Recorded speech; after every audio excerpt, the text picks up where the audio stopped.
رسول پاک صلی اللہ تعالی علیہ وسلم نے فرمایا جنت میں ایک ایسا محل ہے جس کے اندر کھڑے ہو کے دیکھیں تو باہر سے سارا کچھ نظر آتا ہے، اور محل کے باہر کھڑے ہو کے دیکھیں تو اندر کا سارا حسن دکھائی دیتا ہے۔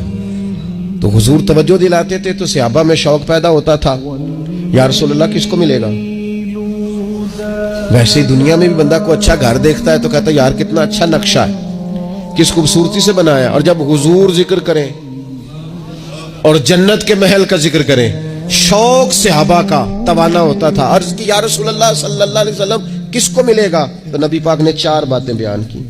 فرمایا ایک وہ بندہ جو اچھی بات کرے، وقولوا للناس حسنا، لوگوں سے اچھی بات کہے، وہ ہمیشہ معاشرے میں بری خبریں ہی دینے کا عادی نہ ہو، لوگوں کی عیب جوئی ہی اس کا مزاج نہ ہو، اچھی بات کرے۔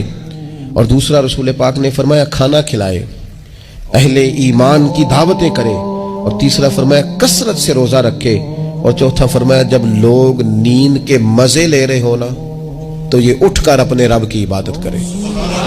ساون کی کالی راتوں میں جب بوندا باندی ہوتی ہے وہ راتوں کو اٹھ اٹھ روتے ہیں جب خلقت ساری سوتی ہے۔ اور کسی نے کہا تھا رات پوے تے بے دردانو نیند پیاری آوے، رات پوے تے بے دردانو نیند پیاری آوے، تے درد مندانو یاد سجن دی ستیاں بھی آن جگاوے۔